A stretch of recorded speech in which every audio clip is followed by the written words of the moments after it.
নমস্কার, ডিডি বাংলার পর্দায় আপনাদের সকলকে আরও একবার স্বাগত জানাই। আমি অর্পণ। প্রথমেই আপনাদের সকলকে ঈদের অনেক অনেক অনেক শুভেচ্ছা। আজকে এই দূরদর্শনের পর্দায়, এই ডিডি বাংলার পর্দায় এমন একটি অনুষ্ঠানে আপনারা রয়েছেন যে অনুষ্ঠানটি শুধুমাত্র আপনার সন্তানদের বা শিক্ষার্থীদের একটি পথ দেখায় তার জীবনে প্রতিষ্ঠিত হওয়ার, শুধু তাই নয়, তার সঙ্গে তার লাইফে, তার জীবনে সে কী করতে চায় তারও একটা সুনির্দিষ্ট পথ তৈরি করে দেয়। আমরা রয়েছি বহু প্রচলিত এবং সবার মনে জায়গা করে নেওয়া একটি অনুষ্ঠান হ্যালো ডিডি ক্যারিয়ার প্লাসে। আপনারা জানেন যে এই অনুষ্ঠানে এমন কিছু বিশেষজ্ঞরা আসেন যারা আপনার সন্তানকে বা যারা এই মুহূর্তে আমাদেরকে দেখছেন তাদেরকে একটি পথ দেখান। আজকে তেমন একটি বিশেষজ্ঞ আমাদের মধ্যে রয়েছেন, তেমনই একজন আমাদের মধ্যে রয়েছেন। আমি একটু আলাপ করাবো। আমার সঙ্গে রয়েছেন সৌরভ দত্ত স্যার রয়েছেন। Sir, welcome to hello DD career plus. ওনার পরিচয়, উনি একজন ডেটা সায়েন্টিস্ট এবং তার সঙ্গে একজন অ্যাসোসিয়েট ভাইস প্রেসিডেন্ট একটি বহুজাতিক সংস্থাতে তিনি রয়েছেন। আজকের বিষয়টি আপনাদের জন্য একটি দারুণ বিষয় হতে চলেছে এবং যেটি আমার খুব পছন্দের একটি বিষয়, সেটি হচ্ছে ডেটা সায়েন্সে ক্যারিয়ার। আজকের সারা বিশ্ব যে সাবজেক্টটাকে নিয়ে একেবারে উথাল পাতাল হয়ে রয়েছে, সেই ডেটা সায়েন্স নিয়ে আজকে আমরা কথা বলবো। তো প্রথমেই একদম স্বাগত জানাই। নমস্কার। কেমন আছেন? ভালো, আপনি কেমন আছেন? চলছে। আপনাকে পেয়ে আমরা খুবই আনন্দিত এবং যেটা আমরা সকলে খুব উদ্গ্রীব হয়ে আছি যে ডেটা সায়েন্স আজকে সারা বিশ্ব যে সাবজেক্টটার উপরে, যে বিষয়টির ওপরে নির্ভর করছে ডেটা, সে ডেটা সায়েন্স অ্যাকচুয়ালি কি, যদি আমাদেরকে একটুখানি বলে দেন। একদম খুব সহজ ভাষায় বলতে গেলে কথাটা হচ্ছে ডেটা সায়েন্স। তার মানে ডেটা হচ্ছে তথ্য, সায়েন্স হচ্ছে তার পিছনে যে বিজ্ঞান। নাও তথ্যর ভিত্তিক যে বিজ্ঞান, সেটাই হচ্ছে ডেটা সায়েন্স। নাও আমাদের এর জন্য জানতে গেলে আমরা একটু ফ্ল্যাশব্যাক করে 40, 50, 60 বছর আগে চলে যাই। 1950-60 সালে যখন আমাদের ডেটাগুলো, যখন আমাদের ডক্টর প্রশান্ত মহলানবিশ যখন 5th প্ল্যানিং কমিশন স্টার্ট করেন, উনি হচ্ছেন প্রথম পথপ্রদর্শক যিনি ডেটা সায়েন্সের যে আমাদের যে ভিত্তিটা উনি স্থাপন করেন। তো উনি হচ্ছেন আমাদের ইন্ডিয়ান স্ট্যাটিস্টিক্যাল ইনস্টিটিউটের প্রবক্তা। অ্যাবসলিউটলি। তো উনি কি করেছিলেন, তখন আমাদের কাছে এরকম এই যে বিভিন্ন তথ্য, আজকের দিনে ধরুন আপনি কে সোশ্যাল মিডিয়ায় কি কমেন্টস করছে, ইউটিউবে আপনি একটা জিনিস পছন্দ করছেন, আপনি চাইছেন আপনার পছন্দের মতো গান চলবে, তো এই যে বিভিন্ন তথ্য, তো এখনকার দিনের দাঁড়িয়ে আমরা দেখতে পাই 3 V's, এটা বলা হয় পৃথিবীতে যে 3 V's, আমাদের টোটাল পৃথিবী 3টে ভির ওপর দাঁড়িয়ে, ভ্যারাইটি, ভেলোসিটি অ্যান্ড অ্যানাদার হচ্ছে যে different types of variety. Now different types of variety and velocity, types of variety, velocity and volume, মানে কতটা। তো আগেকার দিনে যখন ছিল তখন আমাদের কাছে এই রকম তথ্য ছিল না। আমাদের ইনস্ট্রুমেন্ট যেগুলো নিয়ে আমরা ডেটা কালেক্ট করতাম সেগুলো খুব সংখ্যক। তাহলে কি হতো, আমরা ধরুন 100 কি 200 খানা স্যাম্পল কালেক্ট করতাম, আমরা বলতাম যে এই ভিত্তিতে যে এইটা হচ্ছে স্যাম্পলটা হচ্ছে আপনার যেটা আপনার কাছে তথ্য আছে, আর পুরো যে জিনিসটা যেটা হচ্ছে আপনার, আমরা বলি পপুলেশন। যেমন আমরা ধরুন এই যে এক্সিট পোলে আমরা জিজ্ঞেস করি 10টা কি 50টা কি 100টা লোকের, বা আদমশুমারি আমরা যেটাকে বলি, মানে সেন্সাস বলে। হ্যাঁ, ঠিক। তো এইগুলোর ভিত্তিতে আমরা কি করি, একটা প্রচুর বড় সংখ্যক লোকের ব্যাপারে আমরা ইনফরমেশন দিই, কিন্তু তথ্যটাকে আমরা পুরো 1 কোটি 10 লাখ এরকম লোকের ব্যাপারে কালেক্ট করতে পারি না। আমরা করি ম্যাক্সিমাম 100 লোক কি 1000 লোক, লাইক দ্যাট। এই করে আমরা কি করি, ওই জিনিসটাকে এক্সট্রা, মানে আমরা জিনিসটাকে আরো এক্সট্রাপোলেট করি যে আচ্ছা 100 জন যদি এটা বলছে, তার মানে এটা হচ্ছে ওভারঅল পপুলেশনের মতামত। ঠিক। তো এইটা ছিল হচ্ছে প্রথম starting point of data science. তারপরে কি হলো, যে এই জিনিসটাকে আমরা কম্পিউটারের মাধ্যমে একটা বিজ্ঞান ভিত্তিক ওয়ে জিনিসটাকে প্রতিস্থাপনা করতে শুরু করলাম। সেইটা তখনকার দিনে আমরা যখন ক্যারিয়ার স্টার্ট করি সেটাকে বলা হতো প্রেডিক্টিভ মডেলার। ঠিক আছে। তো এটা হচ্ছে 2012-13 সালের কথা, 2012-13 সাল। হ্যাঁ। তো তখন আমাদের এই পজিশনটাকে, তখন ডেটা সায়েন্স টার্মটা ইউজ হয়নি। এই ডেটা সায়েন্স টার্মটা ইউজ হয় হচ্ছে প্রথম হোয়াইট হাউসে ট্রাম্পের যে মানে আমাদের যে ক্যাবিনেট মিনিস্টার Meeting, সেখানে হ্যাঁ, cabinet এই minister ডেটা সায়েন্স টার্মটা ইউজ করে। তার আগে এটা প্রেডিক্টিভ মডেলার ছিল, তারপরে তখন বলা হতো প্রেডিক্টিভ মডেলার, এখানে হচ্ছে পিওর প্লে স্ট্যাটিস্টিশিয়ানরা এই কাজটা করতো, ম্যাথামেটিক্স অ্যান্ড স্ট্যাটিস্টিক্স ব্যাকগ্রাউন্ডের লোকজন। তারপরে কি হলো, আমাদের কম্পিউটার কিছু ভালো সফটওয়্যার আসলো, যেমন বাজারে স্যাস বলে একটা সফটওয়্যার আসলো, ই মাইনার, এসপিএসএস, স্ট্যাটা। তো এই সফটওয়্যারগুলো কি করলো, এই সফটওয়্যারগুলো বহু ভলিউমের ডেটাকে কুইকলি প্রসেস করতে পারা একটা সফটওয়্যার। তাতে কি হলো, মানুষ আগে যে আমি বলছিলাম যে 100-200 খানা স্যাম্পেল নিয়ে করতো, যখন আমাদের কাছে সফটওয়্যার ছিল না, ওভার দ্য পিরিয়ড কি হলো, আমরা আরও বেশি সংখ্যক ডেটা নিয়ে জিনিসটাকে প্রসেস করতে পারলাম with the help of this software. Now এই সফটওয়্যার যখন করলাম, ধীরে ধীরে আরও কিছু সফটওয়্যার আসলো, তারপরে আসলো পাইথন, কিছু ওপেন সোর্স। ওপেন সোর্স মানে হচ্ছে এগুলো কোনো কোম্পানি ওন করে না, সেগুলো হচ্ছে যে আপনি আমার মতো যে কেউ ওই সফটওয়্যারে কন্ট্রিবিউট করতে পারে। মানে মানে আমরা বিজ্ঞানের একটা মূল যে বিষয় যেটা আমরা দেখি সেটাকে বলা হচ্ছে ইভলিউশন, ইয়েস, মানে বিবর্তন হওয়া আর কি। মানে সময়ের সাথে সাথে যেমন সায়েন্স ইভলভ করে, ঠিক তেমনি ডেটাও একটা সময় অ্যাপ্লিকেশন বেসড মেথড থেকে সেটা ইভলভ হয়ে সায়েন্সে পরিণত হয়েছে। এই হচ্ছে মানে মেন ডেটা সায়েন্সের আসল জায়গা। তো মানে যেটা এই মুহূর্তে হ্যালো ডিডি ক্যারিয়ার প্লাসে আপনারা যারা আমাদেরকে দেখছেন, একটু মনে করিয়ে দিয়ে আপনারা কিন্তু আমাদের অফিসিয়াল ইউটিউব পেজ ডিডি বাংলার, সেটি ফলো করতে পারেন, সাবস্ক্রাইব করতে পারেন। তার সাথে আমাদের ফেসবুক এবং ইনস্টাগ্রাম, যে বিষয়ে আমরা আসবো একটু পরে, সোশ্যাল মিডিয়া হ্যান্ডেলস, সেখানেও আপনারা আমাদেরকে ফলো করতে পারেন। এই অনুষ্ঠান আপনারা সেখানেও কিন্তু দেখতে পারবেন। আর ফোন নাম্বার রয়েছে, আপনারা ফোনও আমাদেরকে করতে পারেন। ফোন নাম্বারটা বলে দিচ্ছি, 033-3534-8364 এই নাম্বার আমাদেরকে রয়েছে, এখানে দেওয়া রয়েছে। আপনারা এই যে স্ক্রিনের তলায় যে নাম্বারগুলো দেখতে পাচ্ছেন, সেই নাম্বারে আপনারা ফোন করে সরাসরি আজকের আমাদের বিশেষজ্ঞর সাথে কথা বলতে পারেন। এবারে যেটা মেন প্রশ্ন, মানে যেটা একদম মূল প্রশ্ন, সেটা হচ্ছে বর্তমানে এই ডেটা সায়েন্সকে কেউ যদি জীবিকা হিসেবে নেয়, তাহলে এর ব্যাপ্তি কতটা, মানে যেটাকে আমরা বলি স্কোপ, মানে সোজা ইংরেজিতে বলি স্কোপ, বাংলায় বলি ব্যাপ্তি। এর ব্যাপ্তি কতটা রয়েছে, যারা আপনাকে দেখছে এই মুহূর্তে, তাদের, আমার মনে হয় এই প্রশ্নটা তাদের মাথায় আসবে। অবশ্যই খুবই মানে দারুণ কোশ্চেন এটা, যে এখনকার দিনে ডেটা সায়েন্সটা অনেক ব্যাপ্তি। নাও বিভিন্ন রকম ইন্ডাস্ট্রিতে, যারা ইন্ডাস্ট্রি, আমরা মনলি অ্যাপ্লাইড ওরিয়েন্টেড রিসার্চে কাজ করি, কিছু আছে থিওরিটিক্যাল রিসার্চে যারা কাজ করে, তাদের ব্যাপ্তিটা আমি মেজরলি, যেহেতু আপনি আমাকে জীবিকা নির্বাহ, আমি ধরে নিলাম যে তারা মেজরলি কর্পোরেট জাতি বা বহুজাতিক সংস্থাতে নিয়ে ইন্টারেস্টেড, তো আমি সেই ব্যাপারে বলছি।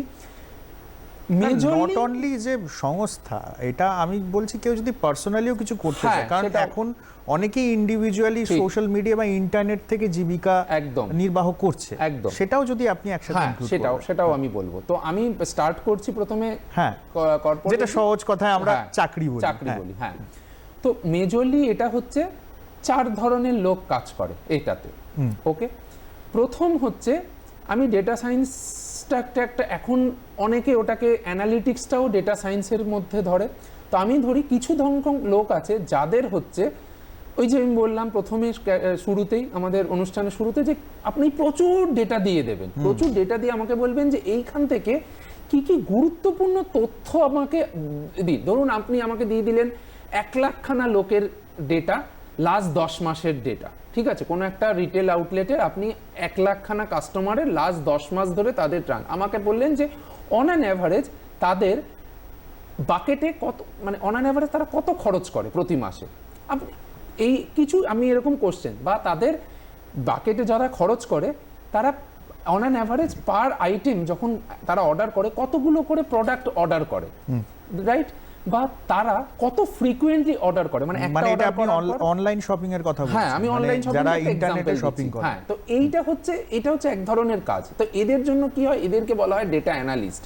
এরা কি করে, আচ্ছা, ডেটাটাকে মাইন করে, মানে ডেটাটাকে অ্যানালিসিস করলো, ওই বহু ডেটা নিয়ে এরা বলে দিল, আচ্ছা এই কোশ্চেনগুলো আপনি জানতে চান, এইটা হচ্ছে তার তথ্য, সেটাকে বলা হয় হচ্ছে ডেসক্রিপটিভ অ্যানালিটিক্স, মানে তথ্য বিশ্লেষণ করে জাস্ট অ্যানসার দেওয়া, যে এই আপনি জানতে চাইছেন, মানে আমি এই চেয়েছি, আমি এই জানতে চাই, ইয়েস, এটাকে একটা মানে পর্যালোচনা করে সেটাকে প্রোভাইড করা। হ্যাঁ, অতীত ডেটাকে পর্যালোচনা করে এই অ্যানসারগুলো আমরা প্রোভাইড করছি, সেটা হচ্ছে এক ধরনের।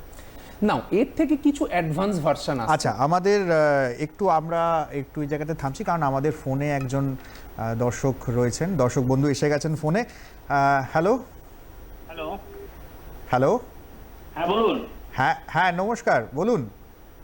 হ্যাঁ নমস্কার, আমি অভিজিৎ রায় বলছি বারুইপুর থেকে। আমার একটা প্রশ্ন ছিল যে নমস্কার, যারা হ্যাঁ বলুন। স্কুলে পড়ে হ্যাঁ। 8-9-এ, হ্যাঁ, তারা যদি ডেটা সায়েন্স ক্যারিয়ার হিসেবে নিতে চায় তাহলে স্ট্যাটিস্টিক্স পড়াটা কি ম্যান্ডেটরি?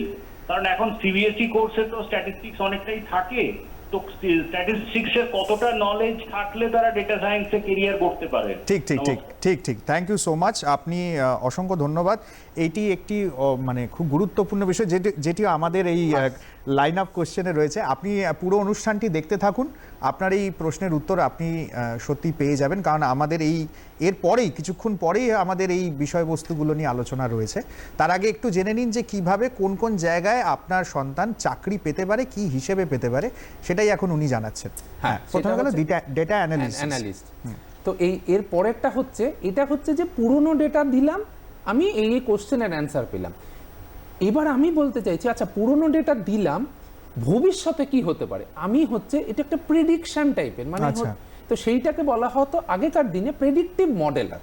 যখন আমরা ক্যারিয়ার স্টার্ট করি, সেটাকে নতুনভাবে বলা হয় হচ্ছে ডেটা সায়েন্টিস্ট, ডিসিশন সায়েন্টিস্ট। নানান কোম্পানি নানান রকমের টার্ম ইউজ করে, বাট ওভারঅল অবজেক্টিভটা এটাই। কিছু লোক কাজ করে পাস্ট ডেটা নিয়ে কি হয়েছে সেটা জানে, কিছু লোক কাজ করে আচ্ছা পাস্ট ডেটা নিয়ে কি হয়েছে এবং ভবিষ্যতে কি হবে। আচ্ছা, এরপরে হচ্ছে কিছু লোক এরা হচ্ছে শুধু তথ্যভিত্তিক অ্যানালিসিসগুলো করে। নাও এইবার এখন কি হয়ে গেছে, এই সোশ্যাল মিডিয়ার যুগে আমাদের ডেটাগুলো বিভিন্ন ফর্মে আসে, যেটা আমি বলছিলাম যে ভ্যারাইটি অফ দ্য ডেটা। এগুলো শুধুমাত্র এখন নিউমেরিক ডেটা না। স্ট্যাটিস্টিশিয়ানরা বা ম্যাথামেটিশিয়ানরা আগে যে ধরনের ডেটা কাজ করতো, বা আজ থেকে 60 বছর 50 বছর আগে শুধু নাম্বার ভিত্তিক ডেটা, তো এখন এসে গেছে আমাদের প্রচুর টেক্সট ডেটা, যেগুলো হচ্ছে লেখা, প্রচুর যেমন লতে প্রচুর অ্যাপ্লিকেশন অফ দ্যাট, এই অ্যাডভান্সড আমি আসছি সেটা। তো এইগুলো কি করে করব? এইগুলো তো আমরা যে স্ট্যাটিস্টিশিয়ানরা জানে না, কারণ স্ট্যাটিস্টিক্স তো কখনো টেক্সট ডেটা নিয়ে কাজ করে না, তারা তো শুধু অঙ্ক নিয়ে কাজ করে। তারা অঙ্ক নিয়ে কাজ করে। তো তার জন্য একটা নতুন আমাদের ফিল্ড আসলো, ন্যাচারাল ল্যাঙ্গুয়েজ প্রসেসিং। প্রচুর জায়গায় দেখবেন যে লোকে কথা বলে লিঙ্গুইস্টিক স্পেশালিস্ট। তো এটা কি হয়, হ্যাঁ হ্যাঁ, নতুন একটা অবশ্যই এখন উঠেছে, এনএলপি বলে, যে natural language processing. Natural language processing মানে হচ্ছে ন্যাচারাল মানে হচ্ছে ন্যাচারাল, ল্যাঙ্গুয়েজ মানে ল্যাঙ্গুয়েজ, প্রসেসিং মানে ন্যাচারাল ল্যাঙ্গুয়েজ মানে বাংলা, হিন্দি, সংস্কৃত, তামিল, তেলেগু, যে ভাষায় কথা বলে সেই ভাষাটাকে আমরা কি করে কনভার্ট করব। তার মানে কম্পিউটার তো বোঝে না যে শুধু বাইনারি বোঝে। তার মানে আমাকে কি করতে হবে, এই ন্যাচারাল ল্যাঙ্গুয়েজ যেটা আছে সেটাকে আমাকে কম্পিউটারের নাম্বারে চেঞ্জ করতে হবে। তো তখন এর জন্য যে স্পেশালিস্টগুলো আসলো সেগুলো হচ্ছে এনএলপি স্পেশালিস্ট। তাহলে এই এনএলপি স্পেশালিস্ট প্লাস যারা প্রেডিক্টিভ মডেলে, এরা মিশে গেল, দেন এরা আসলে নতুন করা হচ্ছে এআই সায়েন্টিস্ট। আচ্ছা, এআই সায়েন্টিস্ট, এআই সায়েন্টিস্ট। আচ্ছা আচ্ছা।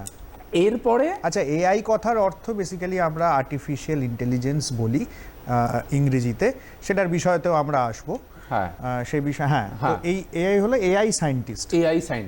এছাড়া আরেকটা ধরনের প্রফেশন, এটা হচ্ছে জাস্ট লাইক আমাদের ইঞ্জিনিয়ারিং এ যে ওই সিভিল মেকানিক্যাল টাইপের হয়, এরা আগেও ছিল, এখনো আছে, ভবিষ্যতেও থাকবে। আর এবং এটা খুব স্পেশালাইজড ফিল্ড। মানে এইটা কোন ধরনের ইন্ডাস্ট্রিতে হয় দেখবেন, প্রচুর ধরুন ট্রান্সপোর্টেশন, দেখবেন এটা আমাদের গুগল ম্যাপ, মানে যারা একদম কোর ইঞ্জিনিয়ারিং বলতে যেটা বোঝায় আর কি, মানে ইঞ্জিনিয়ার বলতে যারা বোঝায়। হ্যাঁ, এটা ইঞ্জিনিয়ারিং এর সাবজেক্ট আছে, এটা হচ্ছে অপারেশন রিসার্চ বলে একটা ইঞ্জিনিয়ারিং এর সাবজেক্ট হয়, এবং যারা ম্যাথামেটিক্স অনার্স নিয়ে পড়ে তাদেরও এটা পড়ানো। এটাকে বলা হয় অপারেশন রিসার্চ। মানে ধরুন এই যে গুগলের অ্যালগোরিদম, আপনার কাছে এখান থেকে ধরুন আমি যাদবপুর থেকে আমি যাব দমদম রেল বিমানবন্দর, না আমার কাছে 3টে অপশন আছে, option A, option B, option C. না what is the minimum path যাতে আমার খরচটা কম হবে? মানে সব থেকে মানে আপনাকে একদম মানে বেছে শুনে যেটা আপনার বাড়ির বড়রা করতেন, যে এই রাস্তা দিয়ে যা, ওই রাস্তা দিয়ে যা, এখানে গেলে এত টাকা ভাড়া হবে, সেটা এখন পুরোটা কম্পিউটার করে দিচ্ছে। এরা হচ্ছে অপারেশন রিসার্চ স্পেশালি। এটা হচ্ছে অলটুগেদার প্রফেশনের ডিমান্ড আগেও ছিল, এখনো আছে, থাকবে, কিন্তু এই সংখ্যায় খুব কম লোক কাজ করে এবং তাদের ডিমান্ড খুব স্পেশালিস্ট এবং এই ধরনের মানে আপনার পরবর্তীকালে একটা কোশ্চেন আছে, সেটা নিয়ে আমি বললাম যে আমি এইটা কেন এমফাসাইজ করছি, এইটার ব্যাপারে 90% লোক জানে না, এবং এটা ইভেন এআই এর থেকেও কম, কিন্তু এর ডিমান্ড সারা পৃথিবীতে প্রচন্ড। কারণ হচ্ছে দেখুন, বিভিন্ন এখানে একটু আটকাচ্ছি আপনাকে। এই যে আপনি বললেন যে জানে না, এইখানেই কিন্তু আমাদের এই হ্যালো ডিডি ক্যারিয়ার প্লাসের মাহাত্ম্য, যে আজকের অনুষ্ঠানটি যারা আপনারা শুনছেন, আজকের পর আপনাদের মনে যা যা প্রশ্ন আছে সেই প্রশ্নগুলোর উত্তর কিন্তু আপনি পেয়ে যাবেন। একটু আগে একটা প্রশ্ন এসছে আমাদের কাছে, সেই প্রশ্নে আমরা আসবো। সেই প্রশ্নের যা যা উত্তর হবে, 4টি ধরনের হচ্ছে, এই 4 ধরনের মূল জীবিকা এখন রয়েছে।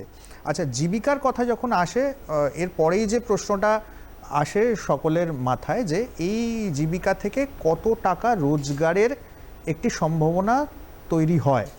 আজকালকার সমাজে দাঁড়িয়ে একটা তো রোজগার একটা বিরাট বড় মানে বিষয় একজন শিক্ষার্থীর ক্ষেত্রে এবং বাড়ির যারা অভিভাবক রয়েছেন তাদের ক্ষেত্রে।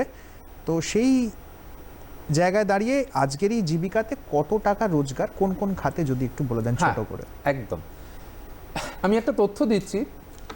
আজও প্রাইভেট ইঞ্জিনিয়ারিং কলেজ যেগুলো কলকাতায় ভিত্তিক, আমি যাদবপুর শিবপুরকে বাদ দিচ্ছি, আর কিছু কিছু প্রত্যেকটা প্রাইভেট ইঞ্জিনিয়ারিং কলেজ থেকে 1-2 জন বেরিয়ে যায় প্রচুর হাই প্যাকেজে। আমরা outlier can not be an example, so আমাদের এক্সাম্পল হচ্ছে যে অন অ্যান অ্যাভারেজ কি রয়েছে। তো ওভারঅল এটা হচ্ছে গুড পার্ট, যেটা আজ থেকে 10 বছর আগে ছিল না, যে আজও যারা ক্যালকাটা ইউনিভার্সিটিতে ইকোনমিক্স নিয়ে পড়ছে বা স্ট্যাটিস্টিক্স নিয়ে পড়ছে বা ফিজিক্স অনার্স, এই এআই এর যুগে ফিজিক্স অনার্স, কারণ এই এআই সাবজেক্টটা ফিজিক্সের লোকজনই স্টার্ট করেছিল, তো আজও কলকাতা ইউনিভার্সিটিতে মিনিমাম ইপসস বলে একটা কোম্পানি আছে, যারা হচ্ছে ওই আইএমআরবি কলকাতা ভিত্তিক, নিয়েলসন, মানে এগুলো সব বহুজাতিক সংস্থা আর কি। এরা হচ্ছে 6 লাখ মিনিমাম হয়।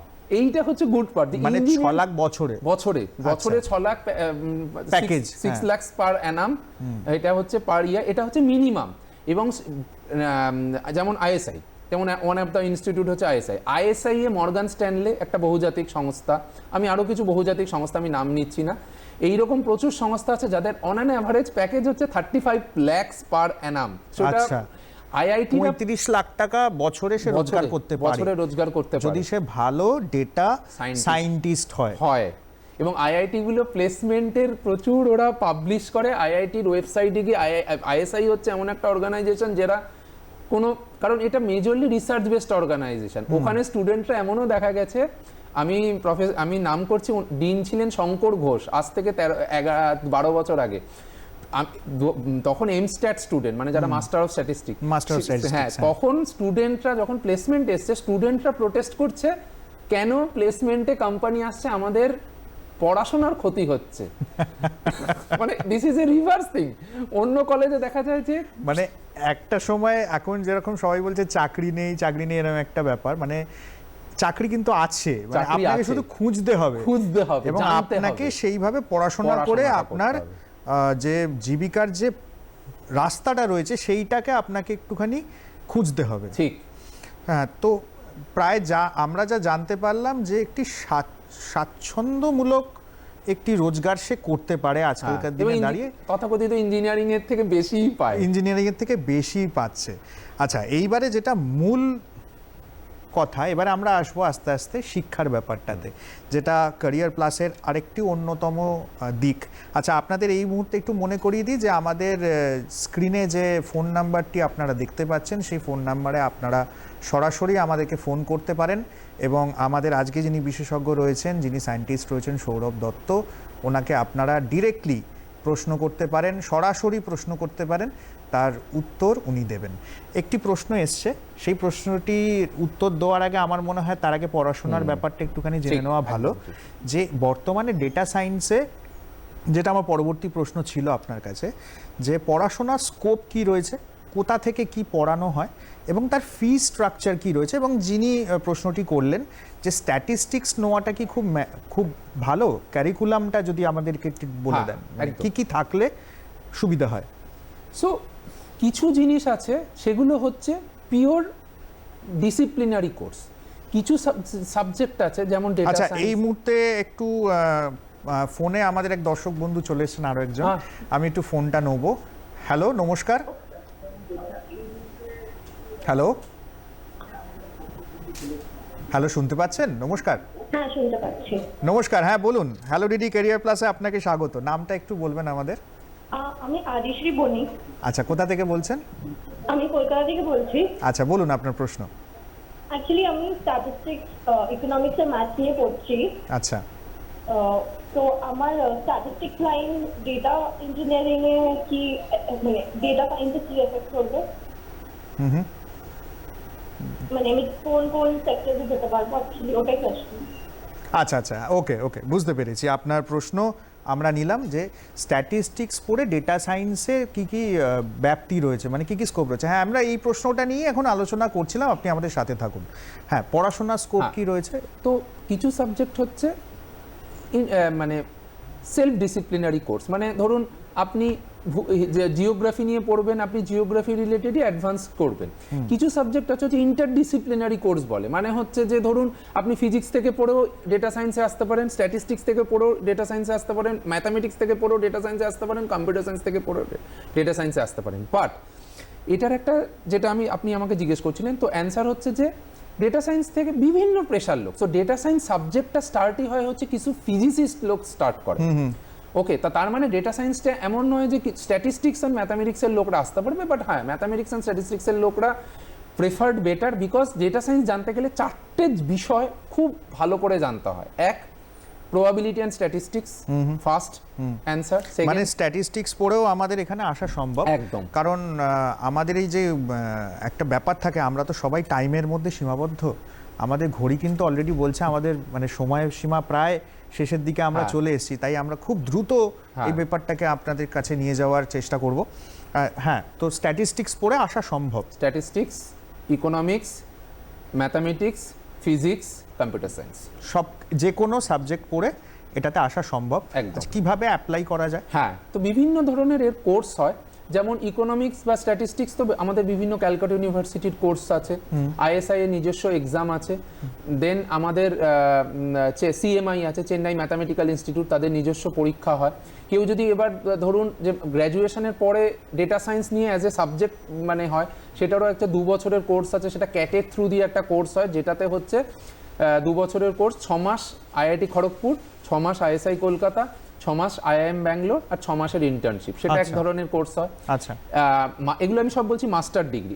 ব্যাচেলার ডিগ্রি তো শুধু স্ট্যাটিস্টিক্স নিয়ে আসাই যায়, যারা এইচএস দিয়েছে বা এই মুহূর্তে আইসিএসসি দিয়েছে বা মাধ্যমিক পাস করেছে, হ্যাঁ, তারা এটা নয়, এটা হচ্ছে আমি বলছি তারা হচ্ছে যে একটা হচ্ছে যে ওয়ে হচ্ছে ইকোনমিক্স নিয়ে গ্র্যাজুয়েশন পড়লো, ইকোনমিক্স নিয়ে মাস্টার্স করলো, আচ্ছা, ডেটা সায়েন্সে অলরেডি আসতে পারে, same with statistics, same with mathematics, same with physics.